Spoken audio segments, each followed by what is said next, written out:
The bunk dropped me on the floor before I even finished climbing into it. Not a slow slide, not a warning creak. Just gone, the latch released, the frame folded, and I was on my back staring at a ceiling made of something that was not metal and was not stone and hummed faintly like it was thinking about something private.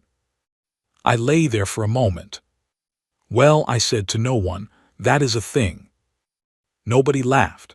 There were 7 other cadets in Barracks 7, and not one of them had a face built for laughing, or at least not the kind of laughing that involved me. Sorak, the Vreth in the bunk across from mine, gray-plated, and the size of a refrigerator that had been going to the gym, did not look up from whatever he was fastening to his forearm. The 2 Pelari cadets near the window were already asleep, or doing something that looked exactly like sleep and was probably something else entirely. The remaining 4 were various shapes and sizes of alien that I did not yet have names for, and all of them were watching me get up off the floor with the specific expression of people watching something small make a large mistake. My name is Mara Voss. I am 19 years old, from a town in Ohio that you have never heard of and that has 1 diner and a grain elevator, and nothing else worth mentioning.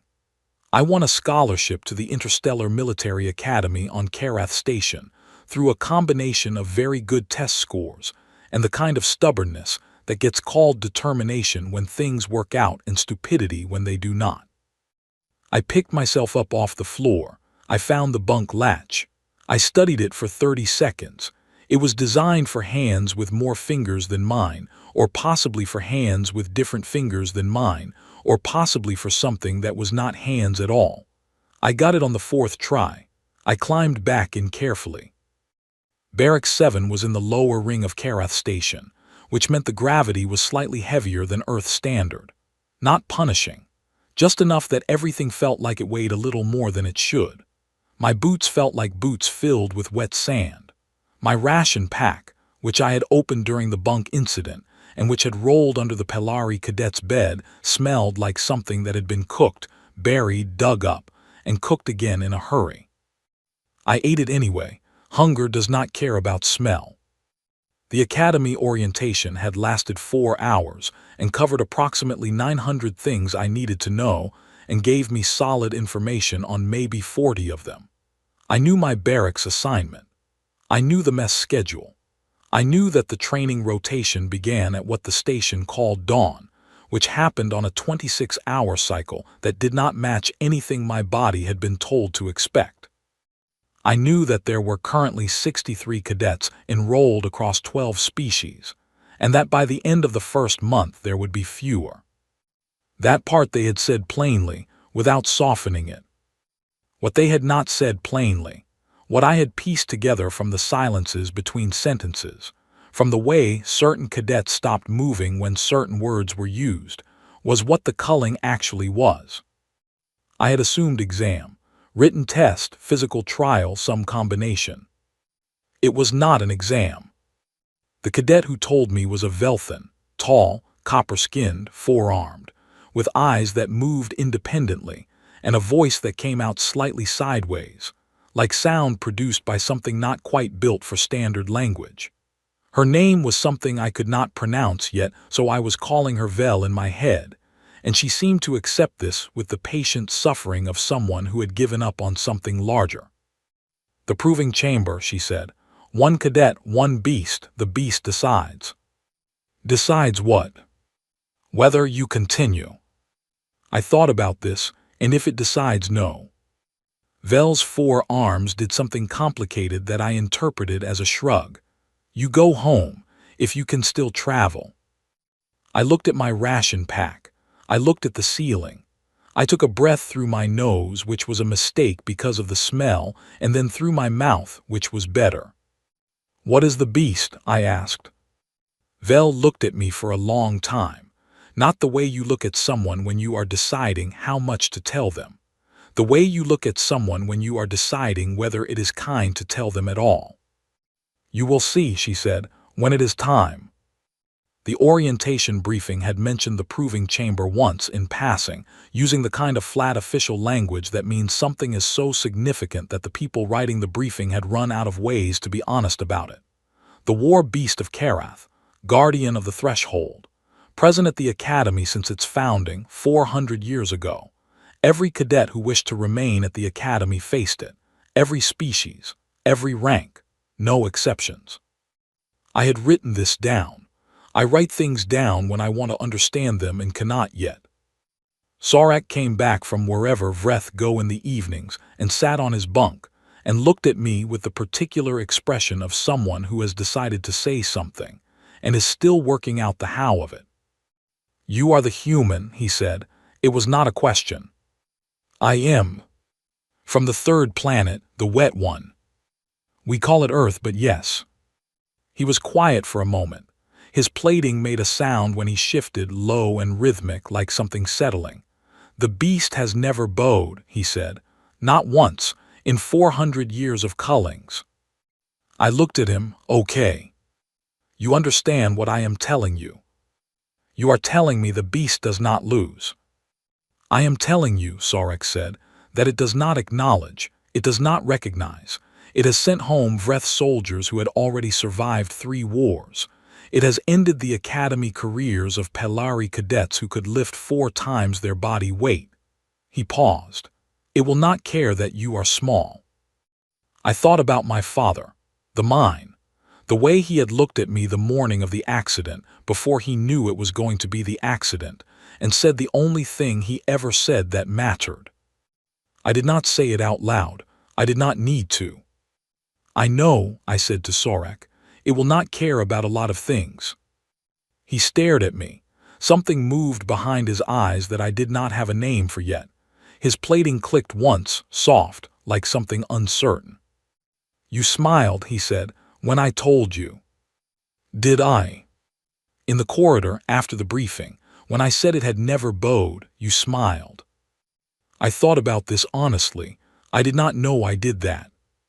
Sarek was quiet for a long time. Then he said, very carefully as if the words were something fragile, "That is the thing that frightened me."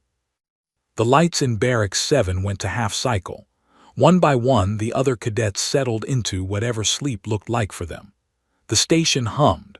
Somewhere above us, in the deep structure of Karath, something moved that was large enough to feel through the floor if you were paying attention. I was paying attention. I lay on my bunk, latched properly now. I had checked 3 times, and I stared at the ceiling and I thought about 400 years, and about the word never, and about how the only reason a word like never gets used is because nobody has yet found the reason it should not be. I was going to find the reason. Not because I was brave. I want to be clear about that.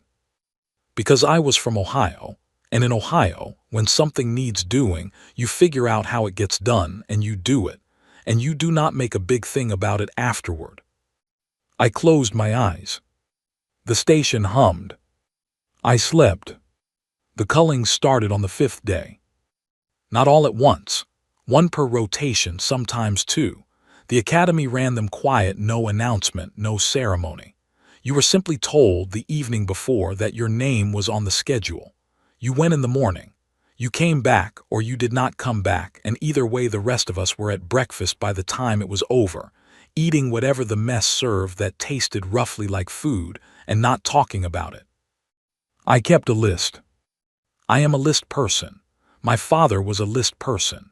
In the mine, before a new shaft was opened, he made lists, everything that could go wrong, everything that would need checking, everything that had gone wrong before and would probably go wrong again. He said a list was just fear with a job to do. I thought that was one of the smarter things he ever said, and he said a lot of smart things, so that was not a low bar. My list had a column for species, a column for what I observed before the cadet went in, a column for what I observed after they came out, and a column I labeled simply Notes. Day 5. Pelari cadet, the one who slept near the window, who I had learned was named something with 4 syllables that I rendered as Pel in my notes. Strong, compact, moved like everything was a controlled fall, went in at first light. Came back 2 hours later walking on her own, which I marked as significant because not all of them did. Her 4 eyes were open and steady, and looking at something that was not in the room. She sat down, she did not eat, she did not speak for 6 hours. I put that in the notes column. Day 6. 2 Velthan cadets, scheduled together, which was the only paired culling I saw. They were brothers, or the Velthan equivalent, which I gathered from the way they moved around each other, always aware, always slightly angled in, like plants growing toward the same light. They went in together. One came back alone and walked directly to his bunk and lay face down and did not move until the following morning. Nobody asked. That was the thing I noticed. Nobody in the barracks asked what happened to the other one. The silence around the empty bunk was so careful it had edges. Day 8. A Gret cadet from Barracks 3, I had seen him in the mess, enormous even by Gret standards, built like a wall that had decided to pursue a military career. The kind of size that makes you recalibrate your understanding of what a living thing can be. He went in. He came back. He was walking, and he was intact, and he sat at the far end of the mess table and stared at his food and did not touch it. I sat across from him, which surprised him. I think I was the last person he expected. "Did you win?" I asked. He looked at me for a long time. "That is not the right question," he said. His standard was slow and careful, like someone placing heavy objects down gently. "What is the right question?" "Whether it let you leave," he said. "That is all it ever is, whether it lets you leave." I put that in the notes column. Sorek's culling was on day 11. I did not watch him go in. We did not have that kind of arrangement yet, whatever kind of arrangement it was. But I was awake when he left at first light, and I was awake when he came back, and I watched him from my bunk with my notebook open and my pen still, not writing anything. He was intact, every plate in place. He sat on his bunk across from mine, and he did not move, and he did not speak, and the light went through a full half cycle, and he still did not move. I got up. I had 1 ration pack left from my personal supply, the ones from home, not the station-issue ones. My aunt had packed them. They smelled like coffee and something sweet, and nothing like what you would eat in space, which was precisely why I had been saving them. I made the coffee. It was bad. The station water was slightly wrong, and the heating element in my kit ran hot, and the result was something that tasted like coffee's intentions rather than coffee itself. I poured 2 cups. I put one on the shelf between our bunks. Sorek looked at it for a long time. He picked it up, he drank it. He did not say anything. I did not say anything. The station hummed. That was the whole scene, and I knew even then that it was the most important one in my time at Karath so far. I was now the last cadet in Barracks 7, without a culling date. I had assumed this was an accident of scheduling. Then Vel told me over mess, very gently, that the human had been placed last deliberately, not out of mercy. "Why?" I asked. "Because they want to see," she said, "if the others survive first. If none of them do, there is no point scheduling the human at all." I chewed my food. It tasted like warm cardboard with ambitions. "That is actually logical," I said. Vel looked at me the way she had on day 1, that particular look. "You are a very strange person," she said. "I am from Ohio." "I do not know what that means." "It means that strange is relative," I said, "and most things make sense if you look at them long enough." I had been looking at everything long enough. The notes column was getting full. The pattern I had found was not in the survivors. It was in the first move. Every account, every cadet who would talk, every piece of behavior I had recorded, the beast always moved first the same way. It came straight at you. Full speed. No angle, no feint, no tactical adjustment. It hit you like a question, not a weapon. And what it was asking, this was the thing I could not prove yet, only feel, was not "can you survive this?" It was something else, something quieter. I wrote a single word in the notes column and drew a circle around it. I did not show it to anyone. On the evening of day 14, my culling date arrived on the station board. 14 days away. I looked at it for the length of time it took me to finish my ration pack, which was approximately 4 minutes, and then I went back to Barracks 7 and sat on my bunk and opened my notebook. I picked up my pen. I wrote a single word on my palm, in the space between my thumb and wrist where it would not smear when I gripped things. I pressed the pen down hard so it would last. Steady. I put the notebook away. I lay down, the station hummed. 14 days. I started planning. The archive was not locked exactly. It was access restricted, which is a different thing, and the difference is this. A lock is a wall, and a wall you either break through or you do not. An access restriction is a door that requires a key, and a key is just information. And information is something you find if you are patient and willing to spend 3 evenings in the station's lower maintenance corridor, where the archive terminal runs on a secondary network that does not log the same way the main system does. My father would have called this being resourceful. The academy would have called it something less flattering. I had 14 days, and what I needed was in that archive. And so there I was at the second night of third rotation, sitting on a cold floor with my back against a humming wall, reading everything the Karath Academy had ever recorded about the war beast. There was a lot. 400 years of documentation will fill a significant amount of space. I started at the beginning, because I am a beginning first person, and because patterns are easier to see when you know their origin. The beast was not from Karath. This was the first thing. I had assumed it was native, something the Academy founders had found on the station, incorporated, made into a tradition. That was wrong. The beast had been brought here, transferred, the oldest records said, from a holding facility operated by an empire that no longer existed, a civilization that had collapsed roughly 430 years ago under the weight of a war it had started and could not finish. The Varath Empire, gone now. Every station, every colony, every fleet. In 50 years they had built the largest military presence in this sector of the galaxy. In 30 years after that they were dust. I read about them for an hour. They were, by every account, extraordinarily good at conquest and extraordinarily bad at everything else. They bred weapons. They engineered aggression. They built things designed to survive everything and feel nothing and stop only when there was nothing left to stop for. The beast was one of those things. Except, I kept reading. There were accounts from Varath soldiers, fragments, captured records, things preserved more by accident than intention. Most of them described the beast in combat terms: size, speed, damage output, threat level. Standard military documentation. But there were 3 accounts, all from a single decade near the end of the empire, that used a different kind of language. The first said, "It has not eaten in 6 cycles. It stands in the eastern chamber and does not move. The handlers do not know why." The second said, "The new intake of soldiers refuses to enter the beast's chamber.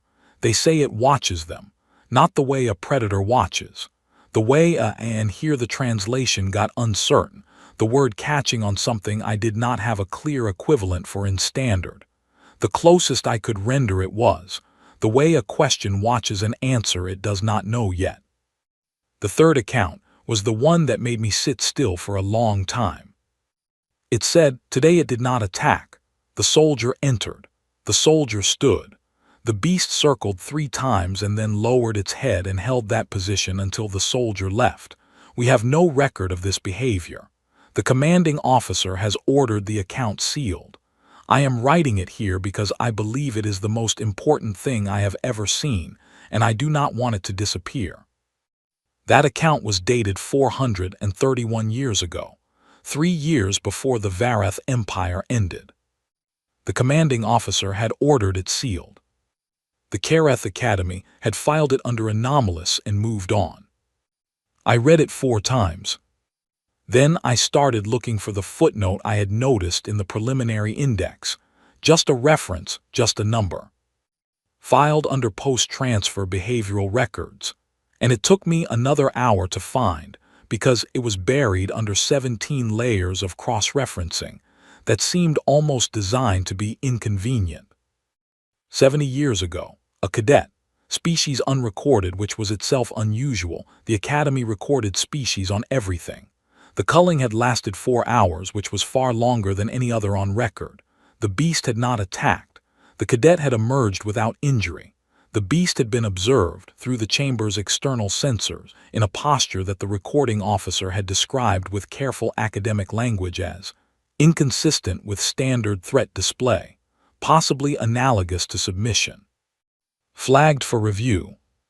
The review had never happened, or if it had, its findings were not in any file I could reach. The cadet's name was not recorded either, just human, cadet, female. I sat with that for a long time. The station hummed around me. Somewhere above, in the deep weight of Karath's structure, I could feel, very faintly, if I pressed my back flat against the wall and held still, something that was not mechanical, something that moved on its own rhythm, something large and slow and alive. The beast's chamber was 3 levels up and half a rotation around the ring. I had known this since day 2. I had not let myself think about it directly. Now I did. I thought about what the Vareth had built it for. I thought about what 400 years in a station had done to something built for conquest. I thought about the soldier who had stood still, and the beast that had lowered its head, and the officer who had tried to make that disappear. I thought about the word I had written on my palm. I pulled out my notebook. I wrote at the top of a clean page, "What is it actually testing for?" Below it I wrote, "Strength no, aggression no, combat skill no." I sat with the pen above the paper for a long time. Then I wrote one more word, and I did not circle it this time because it did not need a circle. It stood on its own. I heard a sound in the corridor behind me. I did not startle, which I was quietly proud of. Sarek stood in the maintenance corridor entrance with his arms at his sides and the particular expression of someone who had been looking for me and had not planned what to say when he found me. He looked at the archive terminal. He looked at me. He looked at the pile of translated records around me on the floor. "You have been here for 4 hours," he said. "I know. The floor is cold. I know that too." He was quiet for a moment. Then he reached into his equipment vest and placed a second ration pack on the floor beside me, the coffee kind. He had remembered. He turned and walked back down the corridor without another word. I stared at the ration pack for a moment. I picked it up. I went back to reading. An hour later I found one more fragment, barely a paragraph, from a Vareth behavioral researcher whose name had been almost entirely corrupted in the data transfer, just a first initial remaining. The fragment said, "The subject does not respond to dominance. We have known this. What we have failed to ask is what it does respond to." My theory, which I record here without expectation that it will be accepted, is that the subject was built for war, but was not given the one thing that war requires to mean something. My theory is that it has been looking for that thing ever since. The researcher had not written what the thing was. I did not need them to. I closed the archive. I gathered my notes.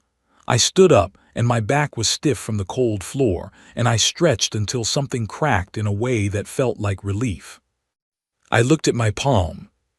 The word was still there, faded a little now, smudged at the edge where I had been pressing my hand against the floor. Steady. 10 days left. I walked back to Barracks 7 through corridors that hummed and breathed and carried. If you were paying attention, if you pressed your feet flat and felt rather than heard, a rhythm that was not the station's. I went to sleep. I was ready to begin. 10 days goes fast when you have a plan.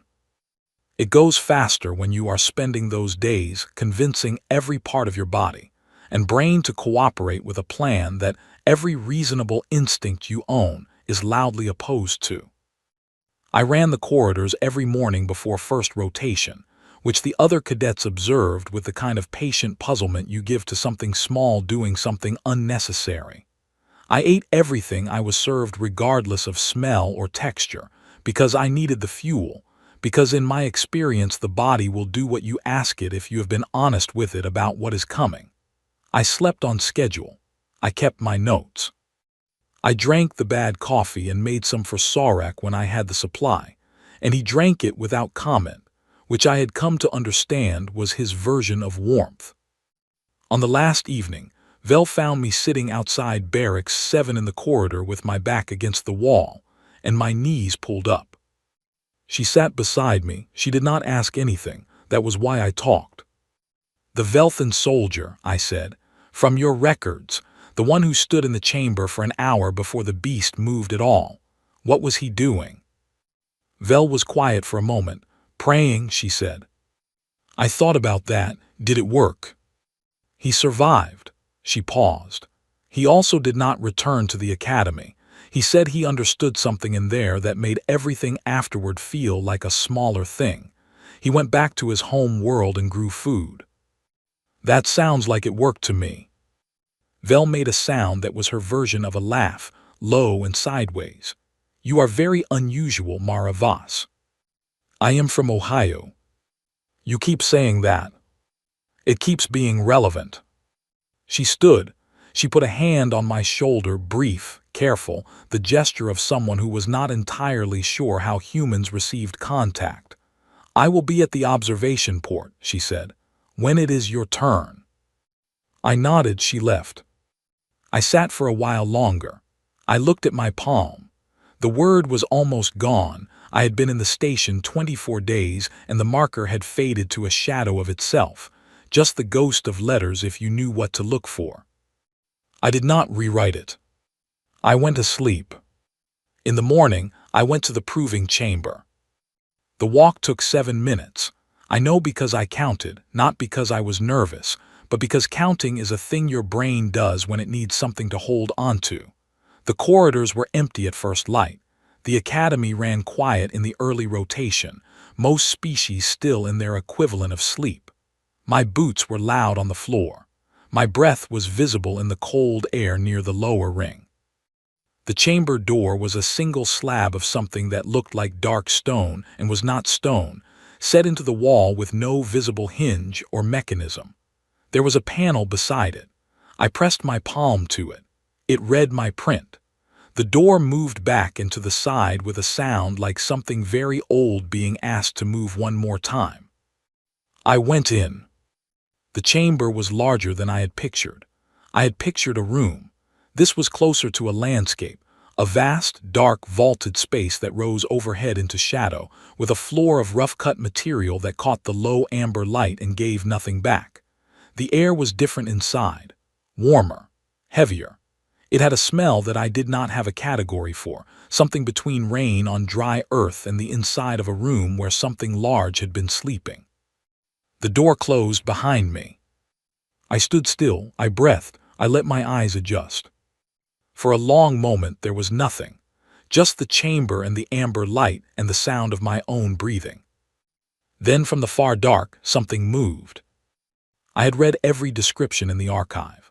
I want to be clear that none of them were adequate, not because the descriptions were wrong, they were accurate as far as facts go, but because facts do not prepare you for the way something truly large moves when it is moving toward you. There is a particular kind of slow in it, not hesitation, not calculation, the slow of something that has never had a reason to hurry, because hurrying implies the possibility of missing. The beast was roughly the shape of something built for the ground, 4 limbs, a long body, a head that sat forward and low, carried with the kind of deliberate weight that meant the head itself was a statement. Its surface was the color of deep water at night, not quite black, not quite blue, with something underneath that shifted when the light caught it. Its eyes were set wide and they were pale, almost white, with a pupil that caught the amber light and held it. It was enormous. Not in the way the Gret cadet had been enormous. That was size measured in familiar terms, big as a thing could be while still being a version of something you recognized. The beast was enormous in a way that stepped outside the scale you usually moved through. Looking at it was like looking at weather. It stopped. It was perhaps 40 feet away. It stood and it looked at me, and I stood and I looked at it, and for a moment that was everything there was in the chamber. Then it charged. No warning, no wind up, there and then moving. 40 feet became 20, 20 became 10. I did not move. Not because I had no instincts.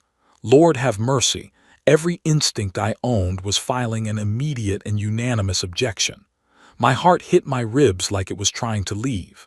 Every muscle in my back and legs was ready, coiled, waiting for the signal to go. My body had a plan, and the plan was run, and the plan was very loud. I did not move. The beast pulled up at the last second. A controlled stop, incredibly, the way a wave pulls back from a shore at the last breath. It was close enough that I could feel the air it displaced. Close enough that I could see the individual textures in its surface, and the way its breath came out in a slow, visible curl in the cold air. It looked at me. I looked at it. My shoulder was burning. In the stop it had clipped me, not with intent, I thought, more like the edge of a thing passing, and the impact had gone straight through to the bone. I filed the pain the way my father had taught me to file pain. Real, present, not in charge.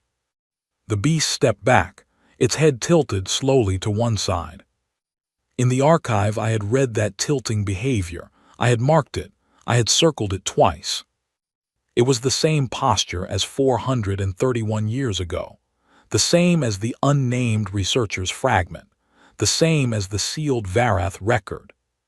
It was not a threat display. It was a question. I breathed, in slow, out slow. I kept my hands open at my sides. I kept my feet where they were. The beast circled left, long arc unhurried, its eyes on me the entire time. I turned with it, not fast, just staying present. I did not take a step toward it. I did not take a step back. I let it move. I let it look. It circled back to center. It stopped. It charged again. This time I felt it in my chest before I saw it move, a bass shift in the air, a pressure change. My breath caught. My weight shifted and caught itself. I stayed. It pulled up close again, closer this time. My shoulder screamed in a way that had nothing to do with the new distance. I breathed through my teeth. I kept my hands open. I kept my feet where they were. It held there. I could see myself reflected in its pale eyes, small, still, hands open. I thought about my father, standing at the mine entrance on a morning that was going to become the worst morning, saying the one thing he always said when a thing was hard and needed doing anyway. I did not say it out loud. I did not need to. It lived somewhere under my ribs, and it always had. The beast stepped back. Its head went down, low, slow, the way a bow is performed by something that has the weight of centuries behind it, something that has been waiting to find the reason for the gesture. It held that position. I stood in the amber light of the proving chamber on Karath Station, and I looked at the bowed head of a thing 400 years older than the academy around it, a thing built by a dead empire for a war that was long over, and I understood what it had been looking for. Not strength, not aggression, not the ability to survive. It had been built for war, and what war costs, what it always costs, what no empire ever figures out until it is too late, is the willingness to absorb the worst of it without breaking. Not invincibility, the opposite. The willingness to stay when everything in you is screaming to go. The willingness to take the impact and keep standing and not stop being what you are. The beast had been built by people who never understood that. They had built it to find that, without knowing what they were looking for. And 400 years later it was still looking, and every cadet who ran or fought or tried to win was giving it an answer it already knew. I was not a different answer. I was the same answer, finally, for the second time in 400 years. I stood in that chamber with my burning shoulder and my open hands and my steady feet, and the beast held its bow, and outside I knew Vel was at the observation port, and I hoped she was writing it down because I was not going to explain it well later. The chamber held, the light held. Everything was very quiet. I exhaled. "Well," I said to the bowed head of the oldest thing on Karath Station, "that is a thing." Then I turned, and I walked to the door, and I left. Sarek was waiting outside the chamber door with a ration pack in each hand, and the expression of someone who had been standing there long enough to be concerned, but was constitutionally opposed to showing it. He looked at my shoulder, he looked at my face, he looked back at my shoulder. "You are injured," he said. "It clipped me on the first pass," I said. "I think it was testing my reaction." "And your reaction was to stay?" "Yes." He was quiet for a moment. He held out the ration pack. The coffee won. It was warm, which meant he had planned ahead, which meant he had known I was going to walk out of there on my own feet, and something about that hit me behind the sternum in a way that I was going to think about later in private. I took it, I drank it. It was still terrible. "It bowed," he said. "It was not a question." "Yes." His plating made the low settling sound. He nodded once slowly, the way someone nods when they have been carrying a question for a long time and have finally put it down. Vel appeared from the observation corridor at a pace that was technically not running, but was working very hard not to be. She stopped in front of me. Her 4 eyes were all forward, all focused, which I had learned meant she was feeling something strongly and organizing it carefully. "I saw," she said. "I know." 4 hours, she said. "You were in there for 4 hours." I had not known that. It felt shorter, I said honestly. Vel looked at Sarek. Sarek looked at Vel. Something passed between them that did not require standard. "There will be a debrief," Vel said. "The Academy will want to know." "I know." "They will send it through the station board. Tonight probably, certainly by morning." "I know that too." She studied me. "What will you tell them?" I drank the rest of my terrible coffee. I thought about the bowed head and the pale eyes and the amber light, and the question that had been waiting 400 years for someone to answer it correctly. And I thought about what happens when you take a living thing's truth and put it in a report. "The part they need to hear," I said, "not all of it." She nodded as if that was exactly what she had expected. The debrief was in the Academy's senior briefing room on the command level, which I had never been to before, and which was the kind of room that had been designed to make whoever sat across the table from the people running it feel small. High ceiling, long table, chairs on one side that were clearly meant for the people in charge, and chairs on the other side that were clearly meant for everyone else. I sat in an everyone else chair. My shoulder had been checked by the station medic, bruised, nothing structural, nothing that would cause lasting problem, and I had changed into a clean uniform and tied my hair back and looked in the mirror in the barracks and thought, "You look like exactly what you are." That seemed like the right condition for a debrief.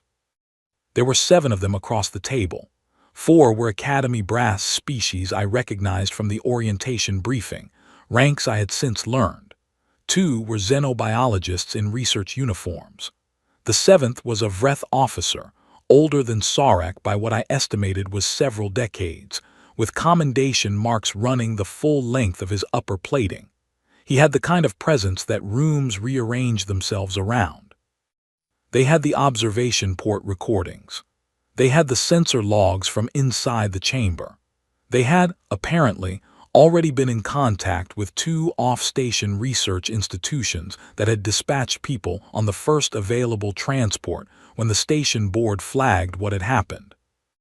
The senior Academy officer, a species called Marin, blue-gray, with a voice like a formal document reading itself aloud, opened the debrief with 3 words. "Explain what happened." I looked at the 7 of them. I thought about the fragment from the unnamed Varath researcher. I thought about the sealed record. I thought about all the ways you can take something true and file it away under anomalous and move on. I went into the proving chamber, I said. The beast made 2 approach runs. I did not move or respond aggressively to either one. After the second run, it displayed the behavior you have in your sensor logs. I then left the chamber. Silence. The senior officer leaned forward. That is a description of events. It is not an explanation. I know, I said. Those are different things. One of the xenobiologists, young, eager, already had a recording device out, said. Did you use any technique? Any specific vocalization, posture training, chemical signal? No. Were you aware of prior documentation regarding the bowing behavior? A small pause. I was aware there was a prior record. How did you access that record? The archive index for that filing tier requires clearance above cadet level. I looked at her. I found the maintenance terminal, I said, the secondary network access. It was not difficult. She looked at the senior officer. He looked at me. Something moved in his expression that might have been frustration and might have been, under several layers of its more presentable cousins, something closer to respect. Cadet Voss, the senior officer said, you have done something that has not been done in this academy in over 400 years, setting aside one unverified anomalous record. The institutions represented in this room have significant interest in understanding the mechanism by which you achieved it. You will understand that we require more than a description of events. I understand that, I said. I also understand that what happened in that chamber is not a technique. I let that sit for a moment. I watched it land differently on each of the 7 faces across from me. If I give you a technique, you will train cadets to perform the technique. You will build a curriculum around it. You will test for it. And then the beast will test your curriculum and it will find what it always finds. And what does it always find? The elder Vreth officer asked. His voice was low and very still. He had not spoken until now. I looked at him directly. An answer to a question you did not actually ask, I said. Long silence. Then what, he said, is the question? I thought about my father, about the mine, about the morning that became the worst morning and what he had said before it did, what he always said, what lived under my ribs and did not need to be spoken to be present. It wanted to know if I would stay, I said, so I stayed. The elder Vreth officer looked at me for a long time. His plating was absolutely still, which I had learned meant something in Vreth, not relaxation but a different kind of attention, the kind you give to things that matter. That is not a satisfying answer to the institutions in this room, he said. I know. It is not replicable. It is not teachable. It is not measurable by any standard in our curriculum. I know that too. He was quiet for a moment longer. And yet, he said very slowly, it is the only answer that has ever worked. Yes, I said. That is usually how it goes with the right answer to the wrong test. The room was very quiet after that. The senior officer attempted 3 more follow-up questions. The xenobiologists attempted 2. I answered all of them honestly and none of them fully, which is different from lying, and is something my father had also taught me, not in words but in the way he had lived. Near the end, they offered me a commendation, a formal designation. The elder Vreth officer read the Vreth word for it, which translated into standard as something close to, one who stands outside pattern, an exception, a thing the system had not accounted for. I looked at the paper they slid across the table. I pushed it back. Not dramatically. I was not trying to make a point. I was just being honest. I am not the exception, I said. You have been running the wrong test for 400 years. What that means is you have been getting the wrong answers for 400 years. That is a structural problem, not a me problem. The senior officer stared at me. What, he said, would the right test be? I stood up, my shoulder pulled, I breathed through it. I do not know, I said, but I know what it is not, and that is a start. I thanked them for their time. which I could see surprised all 7 of them, and I left. Back in Barrack 7, the evening cycle was running. The lights were at half. The station made its sounds. Pell was doing something in the corner that involved careful, repetitive movement and low humming. The others were at various stages of their evenings. Sarek was on his bunk. He did not look up when I came in. I sat on mine. I checked the latch out of habit. It held. For a long time, neither of us said anything. That was okay. We had gotten good at the quiet. It was, I had decided, the best kind of language, the kind where you do not have to spend anything to say what matters. "What did they ask?" he said eventually. "Everything." "What did you tell them?" "The part they needed to hear." He was quiet for a moment, and the rest. I looked at my palm. The word was gone now, fully gone, washed out over 24 days of work and cold floors and water from the station tap. There was nothing left to read, just skin. I did not need it anymore. "The rest," I said, "is just something you know or you do not know. And if you do not know it, no one can tell it to you. You have to find it somewhere inside you, and then you have to decide whether to trust it." Sarek turned his head toward me in the half-light. His pale eyes caught the low glow of the station cycle. He looked at me for a long time, the same way he had looked at me on the first day, when he had told me about the 400 years, when I had smiled without knowing I was doing it. "Humans," he said. "Yes," I said. "You are a very difficult species to understand. Most things worth understanding are." He made the low, settling sound. He turned back toward the ceiling. Pell kept humming in the corner. The station kept breathing.